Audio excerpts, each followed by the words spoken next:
Hey there y'all, Ben Grunwald here, land management technician and crew lead for the Orion Society.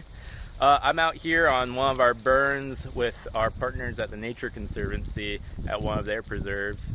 I'm just gonna give you guys another little tour of one of our prescribed fire operations. I think this one will be pretty significantly different from the last sandhill that I showed you guys, so I hope you enjoy. There might be a little bit of wind, there might be a little bit of smoke, and you might hear me crunching around all the burned gallberry in here, so sorry if it's a little loud. But this is kind of a slash pine and southern rough, lots of gallberry and palmetto as the dominant fuels underneath it. It's a flatwoods, aptly named because it's super flat and heavily wooded. This is a really interesting fuel type to burn, especially this close to the coast. The palmetto and southern rough tends to grow really thick and really fast. There's a ton of palmetto here, it's really thick, but it's only like a 2 or 3 year rough, or 2 or 3 years since the last prescribed fire. So it makes burning tricky to some degree. Because it's very easy for things just to stand up and for us to get much more intense fire behavior.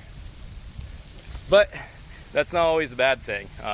This stuff, is meant to burn hot, and the trees might take a little bit of scorch. We might see a little bit of brown needles up there, but most of them will be fine in the long run, and letting this kind of environment go much longer than that without a burn creates super thick and super difficult conditions to burn in, conditions where fires can really easily explode and either get out of control or just create not very satisfactory burn results.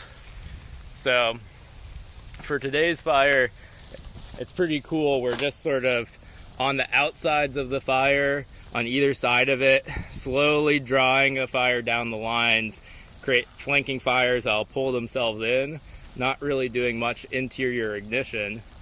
This is sort of the head of it. The winds have been a little switchy, but so we don't necessarily want to put anybody boots on the ground inside the thick fuels, just in case. We always err on the side of fire safety. And that makes controlling our fire behavior a little more difficult than if we were putting people in there to really finesse it. But, I mean, as you can see, before it was burning super intensely, now it's dying back down. So it's not really creating those huge, strong pushes that are going to totally torch out all of our understory and potentially our, jump over this fire here, our overstory. Alright, it's a little less smoky. So here you can see all the fuels laid out.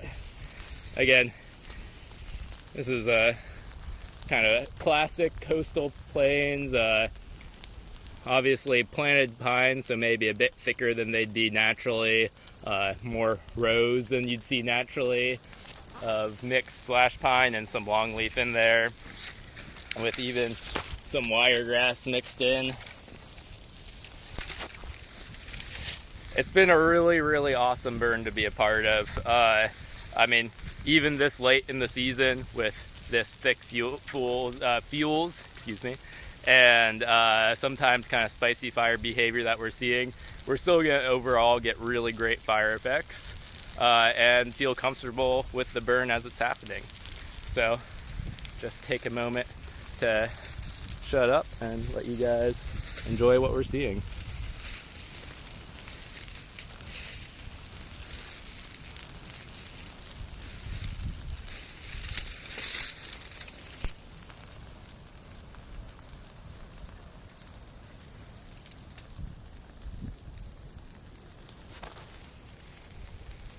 And this has been Lighting and Match for April. I hope to see you guys next month.